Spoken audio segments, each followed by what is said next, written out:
وأصداق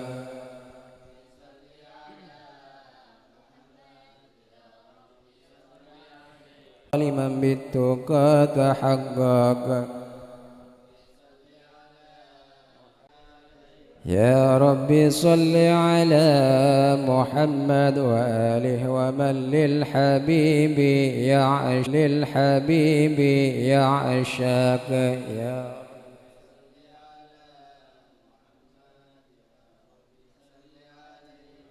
يا ربي صل على محمد ومن بحبل النبي توثق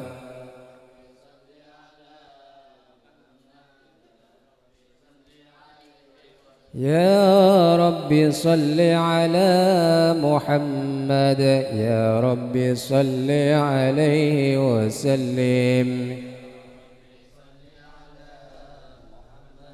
يا ربي صل عليه وسلم اللهم صل وسلم وبارك عليه أعوذ بالله من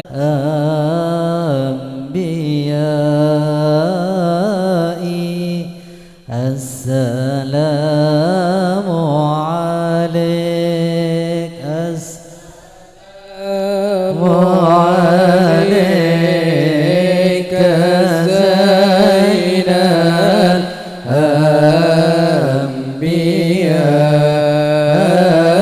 الأنبياء السلام عليك السلام عليك أتقى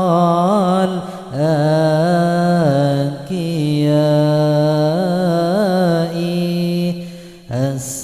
السلام عليك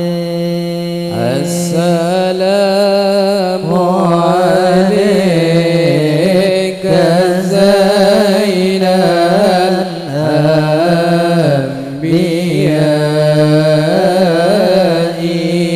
الأنبياء السلام عليك السلام عليك أصفى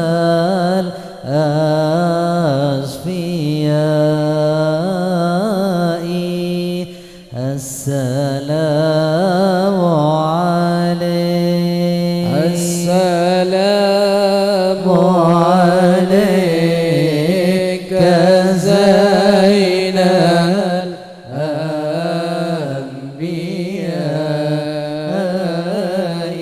الأنبياء السلام عليك السلام عليك أزكى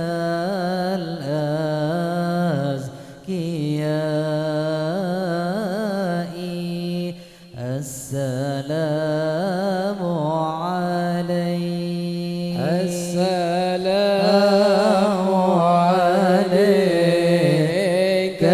زين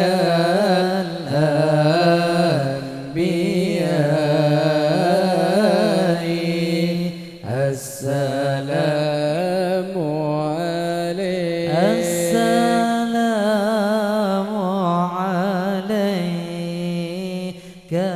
من ربي سمائي السلام عليك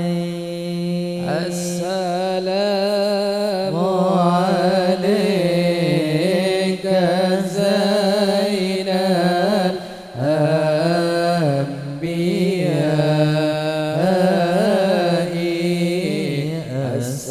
السلام عليك السلام عليك دائم بلا قضاء السلام عليك السلام عليك زين الأنبياء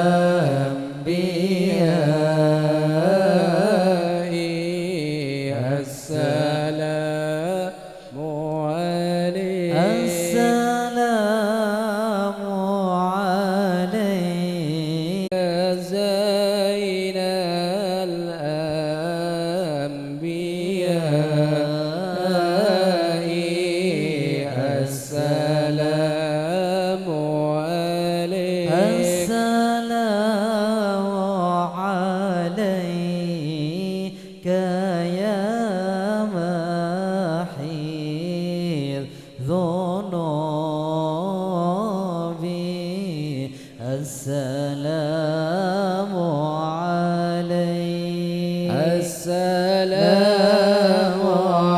عليك زين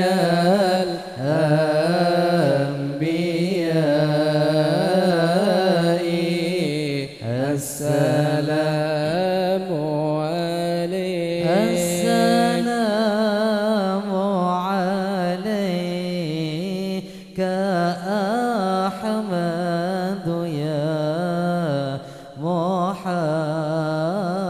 محمد السلام عليك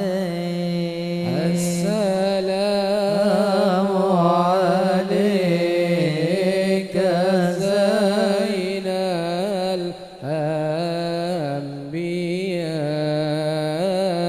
الأنبياء السلام عليك السلام عليك يا خير الأنام صلى الله عليك السلام عليك زين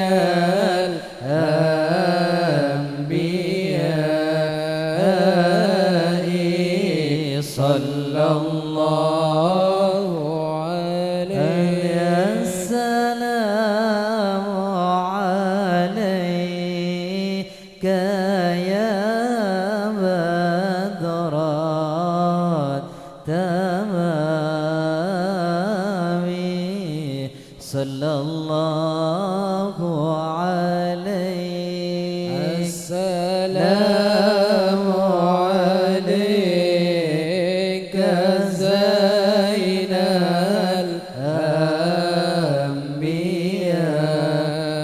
الأنبياء صلى الله عليك اللهم صل وسلم وبارك عليه اللهم صل وسلم وبارك عليه وعلى آله. بسم الله الرحمن الرحيم. الحمد لله القوي سلطانه الواضح برهانه المبسوط في الوجود كرمه ولحسانه صلى الله عليه وعظم شانه خلق الخلق لحكمة وطوى عليها علمه وبسط لهم من فائض المنة ما جرت به في أقداره القسمة صلى الله عليه ورسل إليهم أشرف خلقه وأجل عبيده رحمة صلى الله تعالت عليه إرادته الأزلية بخلق هذا العبد المحبوب صلى الله عليه فانتشرت آثار شرفه في عوالم الشهادة والغيوب صلى الله عليه جل هذا المن الذي تكرم به المنان صلى الله عليه وما أعظم هذا الفضل الذي برز من حضرة الإحسان صورة كاملة ظهرت في هيكل محمود صلى الله عليه فتعطرت بوجودها كناف الوجود وطرزت برد العوالم طراز التكريم اللهم صل وسلم أشرف الصلاة والتسليم على سيدنا ونبينا محمد الرؤوف الرحيم اللهم صل وسلم وبارك عليه صل وسلم وبارك عليه جل الحق في عالم قدسه الواسع تجليا قضى بانتشار فضله في القريب والشاسع صلى الله عليه فله الحمد الذي لا تنحصر أفراده بتعداد صلى الله عليه بل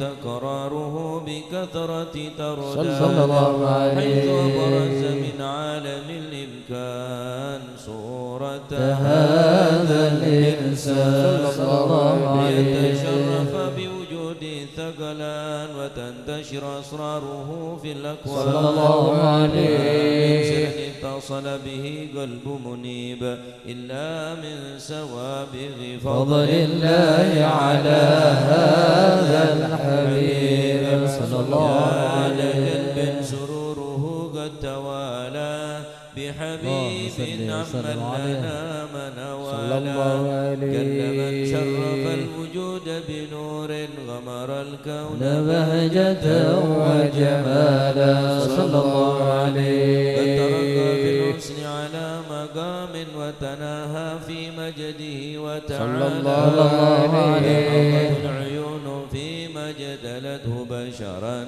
كاملا يزيح الضلال صلى الله عليه وهو من فوق علم ما قد رأت رفعة في شؤونه وكمالا صلى الله عليه الذي أبرز من حضرة الامتنان ما يعجز عن وصفه اللسان ويحار في تعقل معانيه الجلال صلى الله عليه انتشر منه في عالم البطون والظهور صلى الله عليه وجود الخلق ينور فتبارك الله من إله كريم بشرتنا آياته في الذكر الحكيم بشارة لقد جاءكم رسول من عليه عزيز عليه ما عنتم حريص عليكم بالمؤمنين رؤوف رحيم يا رحيم فمن فاجأت هذه البشارة وتلقاها بقلب سليم فقد هدي إلى صراط مستقيم اللهم صل وسلم أشرف الصلاة والتسليم على سيدنا ونبينا محمد الرؤوف الرحيم اللهم صل وسلم وبارك عليه اللهم صل وسلم وبارك عليه الله أشهد أن لا إله إلا الله وحده لا شريك له شهادة تعرب بها اللسان عما تضمنه الجنان من التصديق بها والإذعان صلى الله عليه بها في الصدور من الإيمان قواعد صلى الله عليه وعلى أهل اليقين من سر ذلك الإذعان والتصديق شواهد صلى الله عليه وأشهد أن سيدنا محمد العبد الصادق في قوله وفعله والمبلغ عن الله ما أمره بتبليغه لخلقه من فرده ونفله صلى الله عليه أرسله الله للعالمين بشيرا ونذيرا صلى الله عليه بلغ الرسالة وأدى الأمانة صلى الله عليه الأمة بشرا كثيرا صلى الله عليه للمستبصرين سراجا وقمرا منيرا صلى الله عليه من منة تكرم الله بها على البشر اللهم صل وسلم عليه وسعها من نعمة انتشر سرها في البحر والبر اللهم صل وسلم بأجل الصلوات وأجمعها وأزكى تحيات وأوسعها على هذا العبد الذي وفى بحق العبودية صلى الله عليه وبرز فيها في خلعة الكمال وقام بحق الربوبية في مواتن الخدمة لله وأقبل عليه وآية الإكبال صلى الله عليه يتصل بها روح المصلي عليه به وينبسط في قلبي نور سر تعلقه به وحبه صلى الله عليه بعناية الله في حسبه وعلى آله وصحبه الذين ارتقوا صوت المجد بقربه صلى الله عليه شرف الأصلي بوده وحبي ما أطر الأكوان بنشر ذكراه نسيم. اللهم صل وسلم أشرف الصلاة والتسليم على سيدنا ونبينا محمد الرؤوف الرحيم. اللهم صل وسلم وبارك عليه. اللهم صل وسلم وبارك عليه. صلى الله عليه. أما بعد، فلما تعلقت إرادة الله في العلم القديم صلى الله عليه بأسرار تخصيص البشر الكريم بالتقديم والتكريم صلى الله عليه. القدرة الباهرة بالنعمة الواسعة والمنة الغامرة صلى الله عليه. التصوير في العالم المطلق الكبير عن جمال مشهود بالعين حاول لوصف الكمال المطلق والحسن التام والزين صلى الله عليه. ذلك الجمال الميمون في الأصلاب الكريمة والبطون صلى الله عليه. ضمه إلا وتمت عليه من الله النعمة صلى الله عليه. وهو القمر التام الذي يتنقل في بروزه صلى الله عليه. استقراره وموضع خروجه صلى الله عليه. سيد ما قضت وأدخرت من سر هذا النور ما أدخرت وخصصت به ما خصصت صلى الله عليه.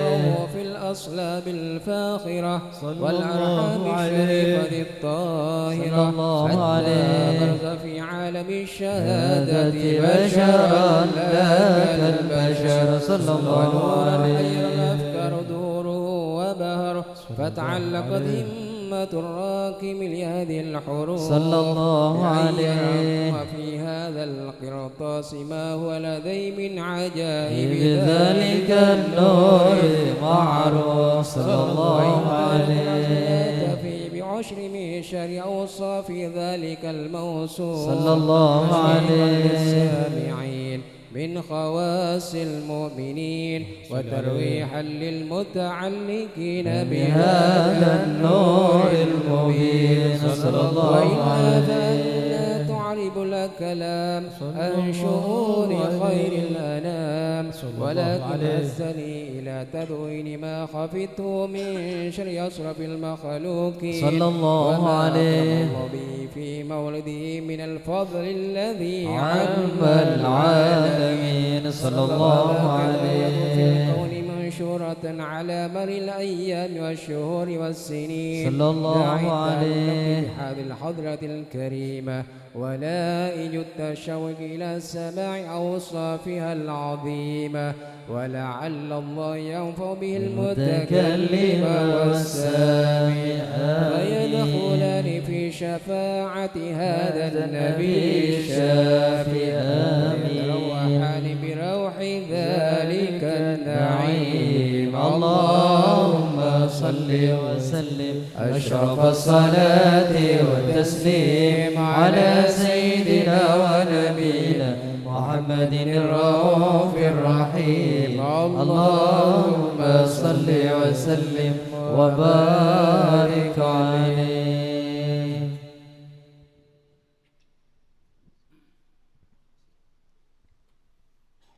بشرى لنا نلنا المنى زال العنا وفى الهنا والدهر أنجز وعده والبشر أضحى مؤلنا بشرى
والبشر أضحى لنا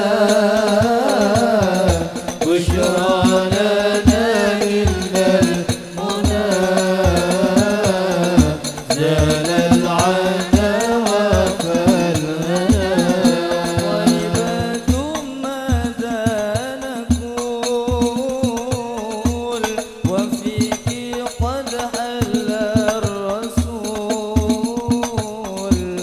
يا طيبة ماذا نقول وفيك قد حل الرسول وكلنا نرجو الوصول لمحمد نبينا بشرى لنا إلا المنى لنا العنا وفالهنا والدار أنجز وعده والبشر أضحى لنا بشرى لنا إلا المنى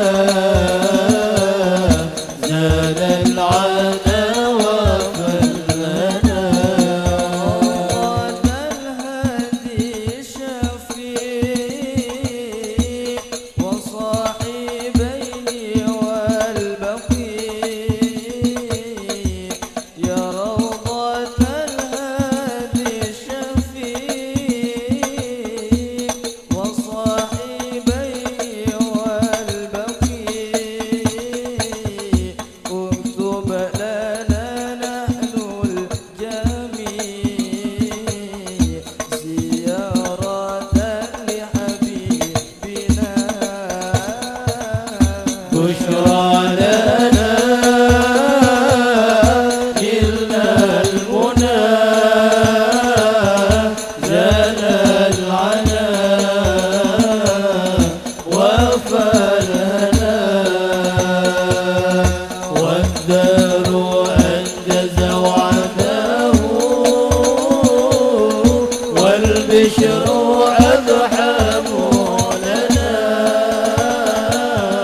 بشرى لنا إلا المنى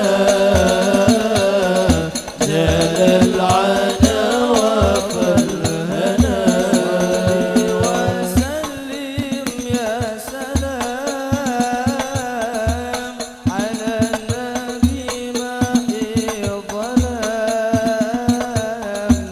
صلي وسلم يا سلام على النبي ماحي الظلام والآل وصحبه الكرام ما أنشد البشرى لنا بشرى لنا نلنا المنى زال العنا وفالهنا والدار أنجز وعده والبشر أضحى لنا بشرى لنا إلا المنى زال العنا وفلنا نلنا المنى زل العنا وفالهنا والدهر والبشر أضحى لنا بشرى لنا إلا المنى زال العنا وفالهنا والدهر أنجز وعده والبشر أضحى لنا يا نصوتي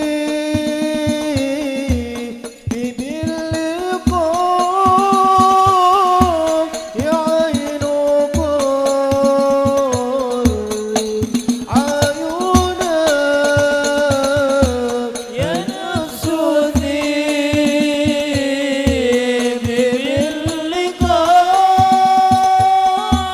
يعيد قار عيونا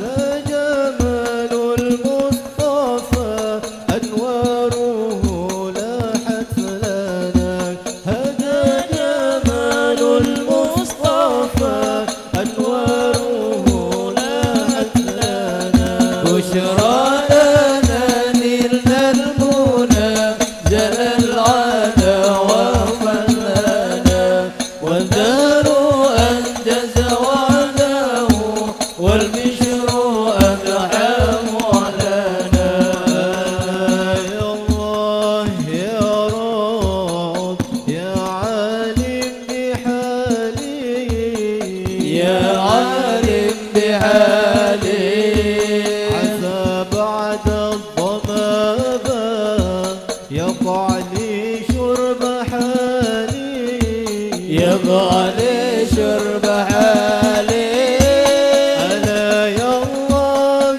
يا رب يا عالم بحالي ألا يا الله يا رب يا عالم بحالي عسى بعد الضبابة يقع لي شرب حالي يقع لي شرب حالي ألا يا الله يا رب يا عالم بعالي يا عالم بحالي عسى بعد الضمامة يقع لي شرب حالي يقع لي شرب حالي ألا يا الله يا رب يا عالم بعالي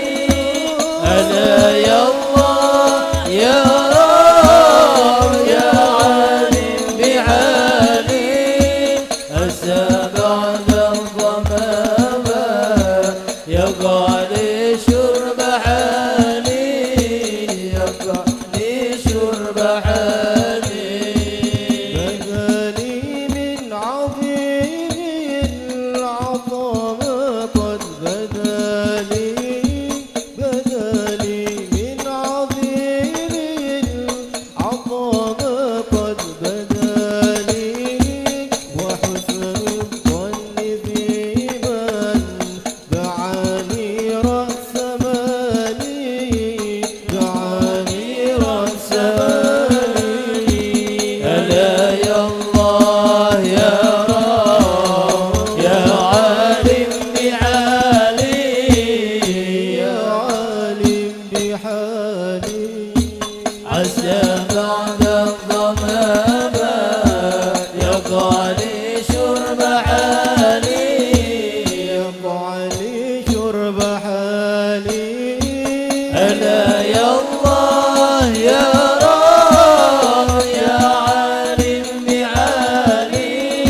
بأن يخط ما حركته فيه الأنامل مما استفاده الفم من صفات هذا العبد المحبوب الكامل صلى الله عليه والشمائل التي هي أحسن الشمائل وهنا حسن نثبت ما بلغ إلينا في شأن هذا الحبيب من أخبار وآثار صلى الله عليه ليتشرف بكتابة القلم والقرطاس وتتنزه في حدائق الأسماع والأبصار وقد بلغنا في الأحاديث المشهورة أن أول شيء خلقه الله هو النور المودع في هذه السورة صلى الله عليه فنور هذا الحبيب أول مخلوق برز في العالم ومنه تفرع الوجود خلقا بعد خلق فيما حدث وما تقدم صلى الله عليه وقد أخرج عبد الرزاق بسنده عن جابر بن عبد الله الأنصاري رضي الله عنهما قال قلت يا رسول الله بأبي وأمي أخبرني عن أول شيء خلقه الله قبل الأشياء قال يا جابر إن الله خلق قبل الأشياء نور نبيك محمد صلى وسلم عليه الله عليه وسلم من نور صلى الله عليه وقد ورد من حديث أبي هريرة رضي الله عنه أنه قال رسول الله صلى الله عليه وسلم كنت أول النبيين في الخلق وآخرهم في البعث صلى الله عليه وقد تعددت الرواية بأنه أول الخلق وجودا وأشرفهم مولودا صلى الله عليه بالسعادة الأبدية لا ملاحظة خفية إذا تصد من شاءت من البرية بكمال الخصوصية صلى الله عليه فاستودع هذا النور المبين أسلب وبطون ما شرفه من العالمين فتنقل هذا النور من صلب آدم ونوح وإبراهيم عليه السلام حتى وصلت يد العلم القديم إلى من خصصته من تكريم أبيه الكريم عبد الله بن عبد المطلب ذي القدر العظيم وأمه التي هي في المخاوف آمنة السيدة الكريمة آمنة فتنقاه صلب عبد الله فألقاه إلى بطنها صلى الله عليه فضمته أشياء بمعونة الله محافظة على حقها في الذرة وصونها صلى الله عليه برعاية الله كما ورد عنها حملا خفيفا لا تجد له ثقلا صلى الله عليه ومن ولم ولا عللا حتى مر الشهر بعد الشهر من حمله وقرب وقت بروزه إلى عالم الشهادة لتنبسط على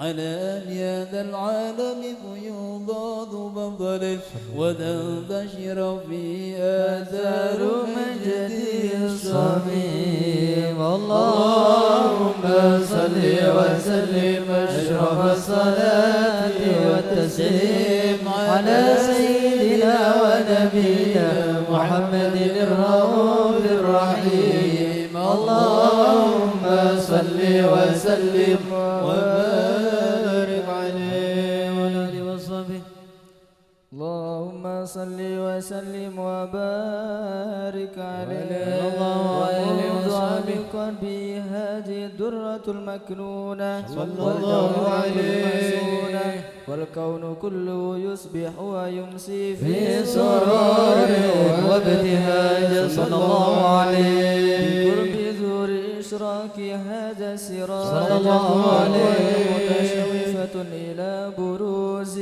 متشوقة إلى التقاط جواهر كنوز صلى الله عليه وكل دابة لقريش نطقت بفصيح العبارة صلى الله عليه كمال البشارة وما من حامل حملا في ذلك العام إلا أتى في حملها بغلام من بركة وسعادة هذا الإمام صلى الله عليه ولم تزل الأرض والسماوات متضمخة بإثر الفرح بملاقاة أشرف البرية صلى الله عليه من عالم الخفاء إلى عالم الظهور بعد تنكله في البطون والظهور صلى الله عليه في الوجود بهجة التكريم وبسط في العالم الكبير مائدة التشريف والتعظيم ببروز هذا البشر الكريم اللهم صل وسلم أشرف الصلاة والتسليم على سيدنا ونبينا محمد الرؤوف الرحيم اللهم صل وسلم وبارك عليه النبي صلوا عليه صلوات الله عليه وينال البركات كل من صلى النبي صلوا عليه صلوات الله عليه وينال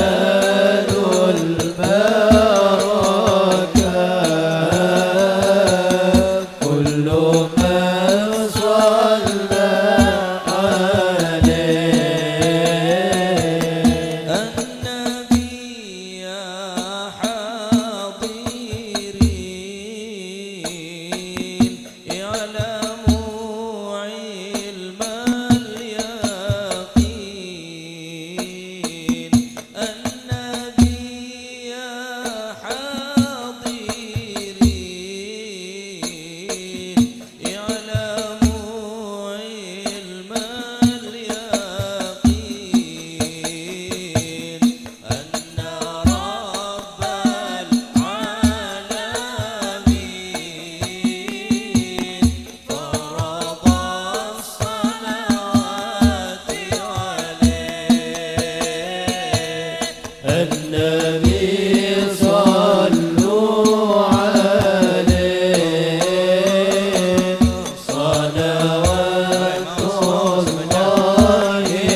النبي ذاك العروس ذكره يوعي النفوس النصارى والمجوس السلام بين يديه النصارى والمجوس السلام بين يديه النبي صلوا عليه صلوات الله عليه النبي صلوا عليه صلوات الله عليه وينال البركة كل من صلى عليه وينال البركة كل من صلى عليه الحسن ثم الحسين النبي قرة العين الحسن ثم الحسين النبي قرة العين نورهم كالكوكب جده صلوا عليه نورهم كالكوكب جده صلوا عليه النبي صلوا عليه صلوات الله عليه النبي صلوا عليه صلوات الله عليه وينال البركات كل من صلى عليه وينال البركات كل من صلى عليه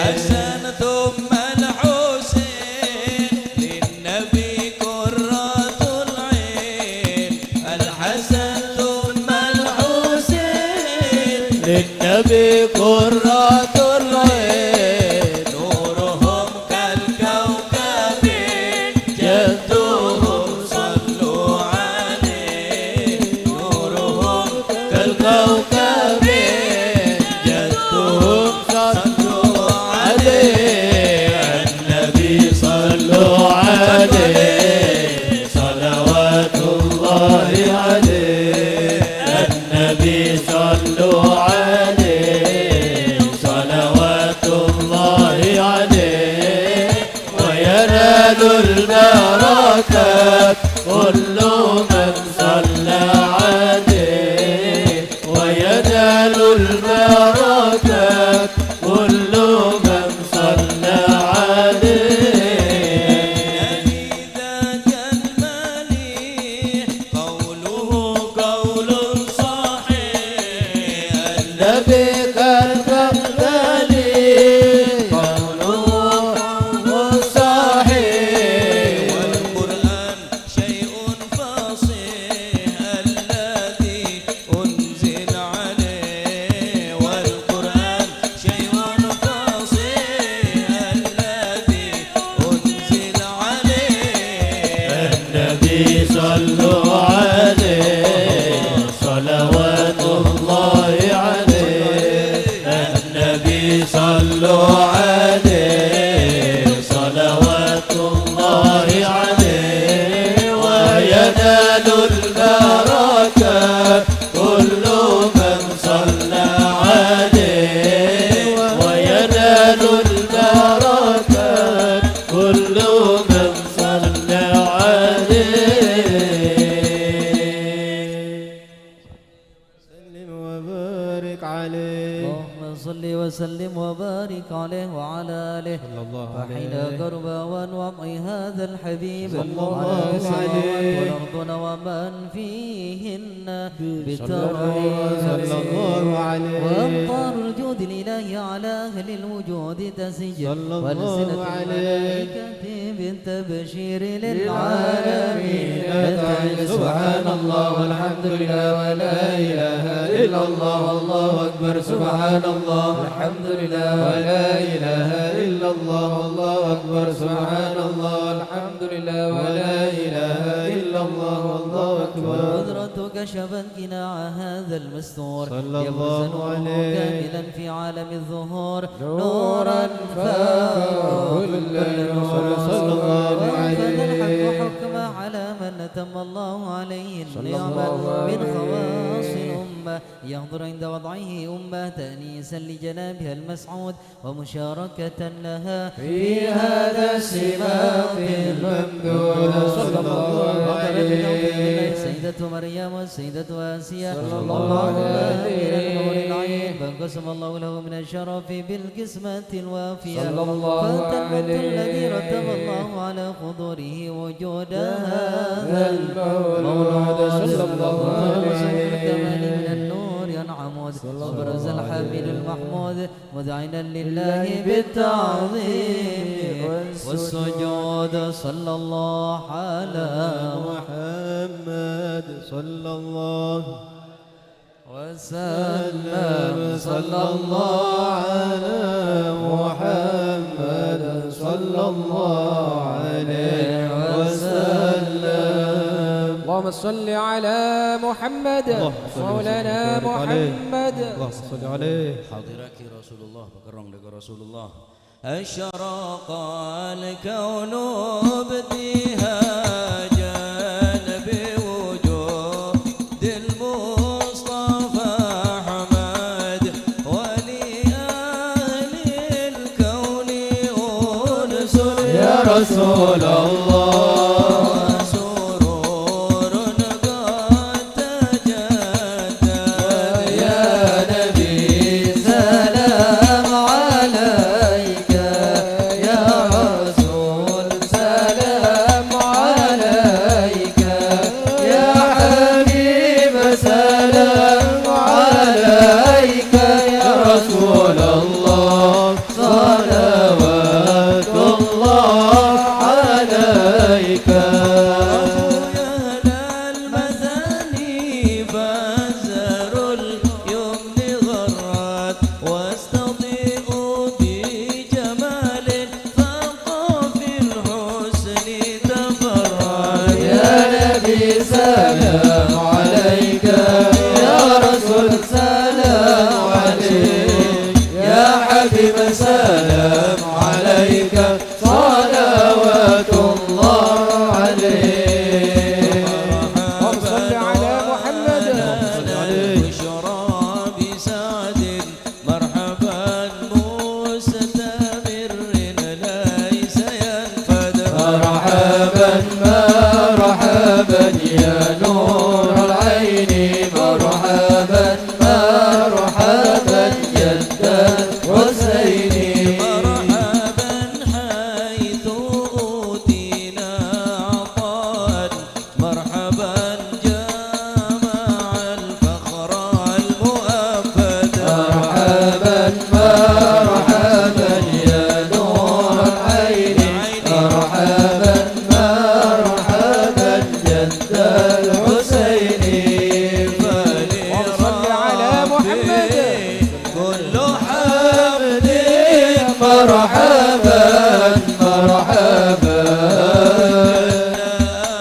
يا سراه العالم مرحبا مرحبا مرحبا يا نور العين مرحبا مرحبا مرحبا يا الحسين الله مرحبا مرحبا إذا حبانا بوجود مرحبا مرحبا مصطفى الهادي محمد الله مرحبا مرحبا مرحبا يا نور العين مرحبا مرحبا مرحبا جد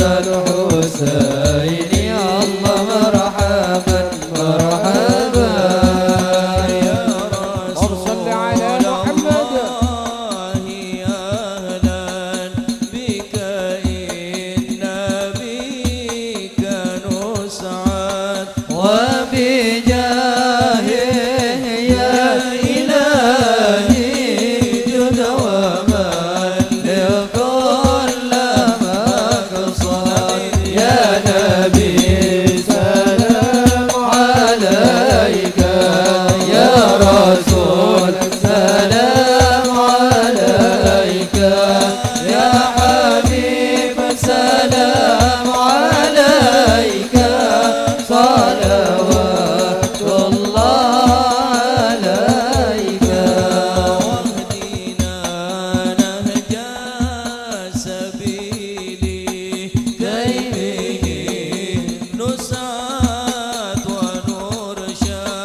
محمد يا الله ربي فاغفر لي ذنوبي يا الله ببركة الهادي محمد يا الله سلام مستمر يا الله لا حين يتجدد يا الله ربي فاغفر لي ذنوبي يا الله ببركة الهادي محمد يا الله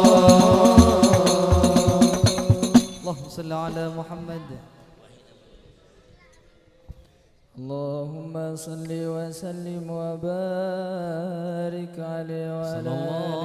عليه. وحين برز صلى الله عليه وسلم من بطن أمه برز رافعا طرفه إلى السماء صلى الله ذلك عليه. الرفع إلى أن له شرفا على مجده والسماء صلى الله عليه. وقت مولد سيد الكونين من الشهور شهر ربيع الأول ومن الأيام يوم الاثنين صلى الله عليه. ولادته وقبره بالحرمين. وقد ورد أنه صلى الله اللهم صل عليه وسلم عليه. ولد مختونا مكحولا مقطوع السر صلى الله عليه. تولى ذلك لشرفه عند الله أيدي القدرة صلى الله عليه. إلى هذا العالم ظهر من العجائب ما يدل على أنه أشرف المخلوقين وأفضل الحبايب صلى الله عليه. عبد الرحمن بن عوف عن أم الشفاء رضي الله عنهما قالت لما ولدت آمنة رضي الله عنها رسول الله صلى الله عليه وسلم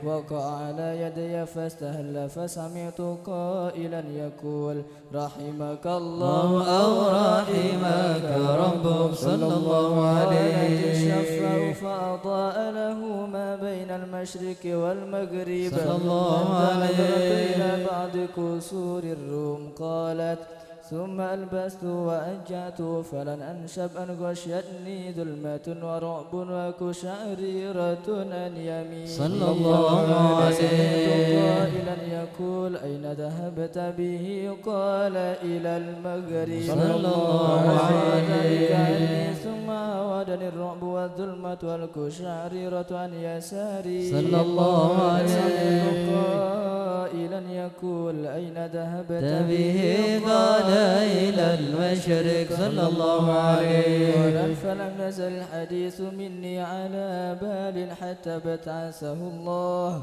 فكنت من أول الناس إسلاما صلى الله عليه. السنة من عظيم المعجزات وبهر الآيات البينات بما يقضي بعظيم شرفه عند مولاه صلى الله عليه. يأتي في كل حين ترعى وأنه الهادي إلى الصراط المستقيم. اللهم صل وسلم أشرف الصلاة وتسليم على سيدنا ونبينا محمد الرؤوف الرحيم. اللهم صل وسلم وبارك عليه.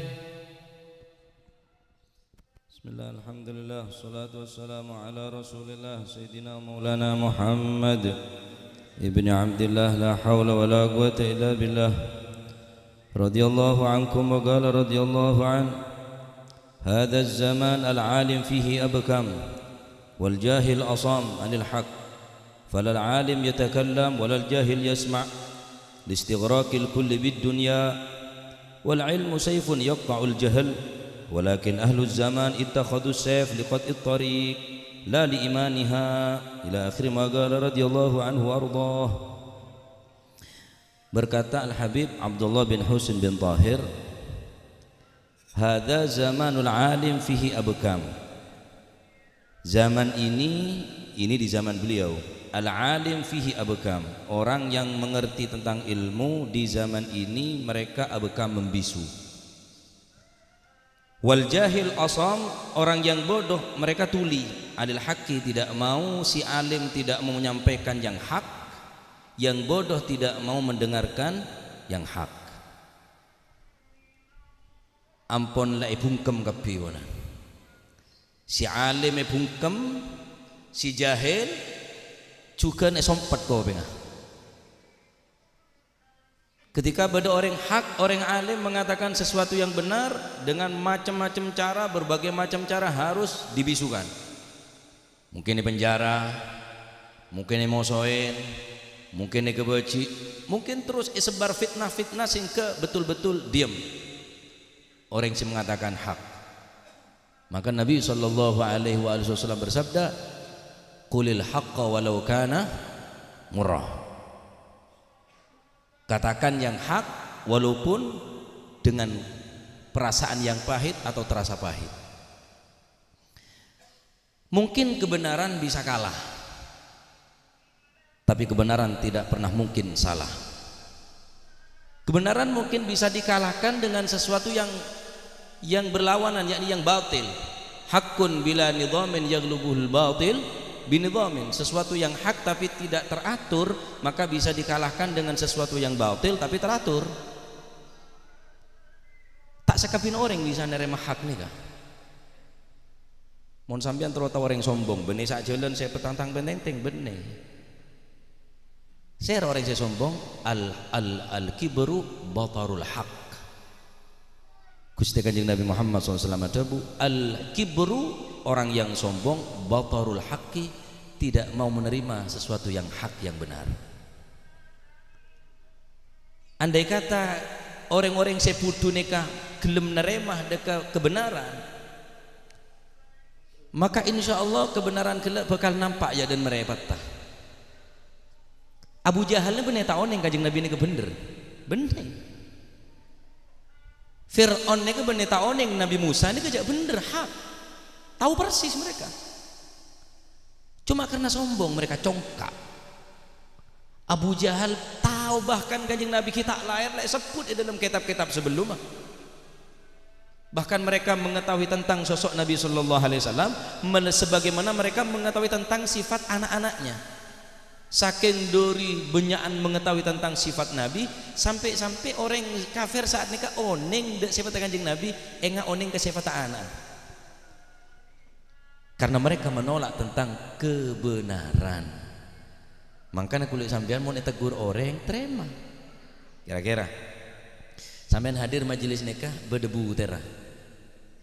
Berdebu tera. Sampean terima kasih napa enten? Terima kasih. Tak usah ngurus orang, buter TV. Baca terus dadi Rano Karno kok monggo. Mosok Rano Karno buter. Nih saumpama kula kemancingan lopot se atas ke bawah ke atas. Gus kemancing lopot, tak usah gaya miring. Burin sampean beda jaga dari majelis kata lah budul. Buruk bedul. Tirano apa tanggur pacet apa budul bingko. Nah, orang yang nerema hak insyaallah saya, orang yang nolak kak hak paling bodoh nih kak. Plus sombong. Kata beliau, zaman setirialah orang sebut orang si alim bisu, orang sebutuh nerema nolak deka bareng senapa? Sehat. Falal alim yatakallam walal jahil yasma'. Lah orang yang alim berani berbicara kebenaran, walal jahil yasma', tidak pula orang yang bodoh mau mendengarkan. Jadi tepat pas wis. Tompu nemu tutu. Sendi ilmu deng megendeng. Sebutuh terma penter ya wis tepat lah. Tompu nemu tutu. Ya Allah matur moga kaul manjenengan apa gampang neremah bareng sebener.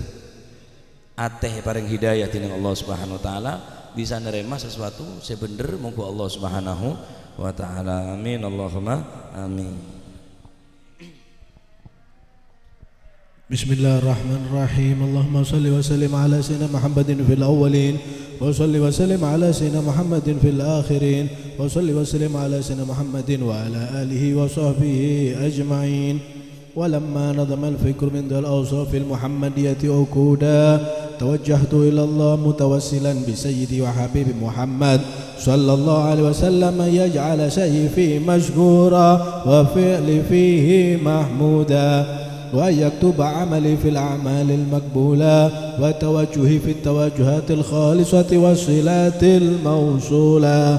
اللهم يا من إليه تتوجه الآمال فتعوذ ظافرة، وعلى باب عزته تحت الرحال فتغشاها منه الفيوضات الغامرة، نتوجه إليك بأشرف الوسائل لديك سيد المرسلين عبدك الصادق الأمين سيدنا محمد الذي عمت رسالته العالمين، أن تصلي وتسلم على تلك الذات الكاملة مستودع أمانتك وحافظ سرك وحامل راية دعوتك الشاملة، الأب الأكبر المحبوب لك والمخصص بالشرف الأفخار في كل موطن من مواطن القرب ومدار، قاسم إمدادك في عبادك وساكي كرش إرشادك لأهل ودادك، سيد الكونين وأشرف الثقلين، العبد المحبوب الخالص المحسوس منك بأجل الخصائص. اللهم صل وسلم عليه وعلى آله وأصحابه وأهل حضرة اقترابه من أحبابه. اللهم إنا نقدم إليك جهاد النبي الكريم ونتوسل إليك بشرف مقامه العظيم أن تلاحظنا في حركاتنا وسكناتنا بعين عنايتك، وأن تحفظنا في جميع أدوارنا وتقلباتنا بجميل رعايتك وحصين وقايتك، وأن تبلغنا من شرف القرب إليك وإلى هذا الحبيب غاية آمالنا، وتتقبل منا ما تحركنا فيه من نياتنا وأعمالنا، وتجعلنا في حضرة هذا الحبيب من الحاضرين وفي طرائق اتباعه من السالكين، ولحقك هواك من المعدين ولأهلك من الحافظين. اللهم إن لنا أدماء في رحمتك الخاصة فلا تحرمنا، ودنونا جميلة هي وسيلتنا إليك فلا تخيبنا. آمنا بك وبرسولك وما جاء به من الدين، وتوجهنا به إليك مستشفعين أن تقابل المذنب منا بالغفران والمسيء بالإحسان والسائل بما سأل والمؤمل بما أمل، وأن تجعلنا ممن نصر هذا الحبيب ووازر ووالاه وظاهر، وأم ببركاته وشرف جاته أولادنا ووالدينا وأهل كترنا ووادينا وجميع المسلمين والمسلمات والمؤمنين والمؤمنات في جميع الجهات، وأدم راية الدين القويم في جميع الأقطار منشورة، ومع الإسلام والإيمان بأهلها معمورة معنا وسورة،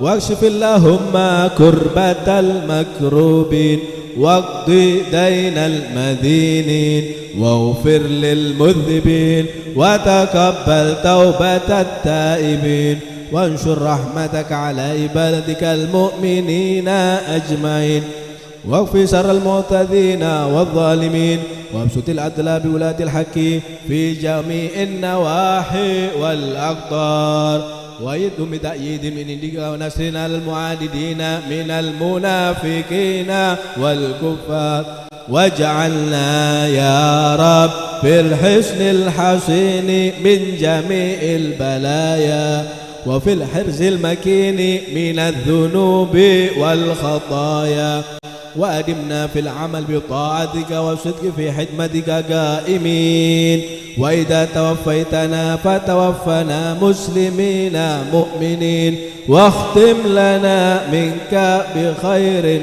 أجمعين.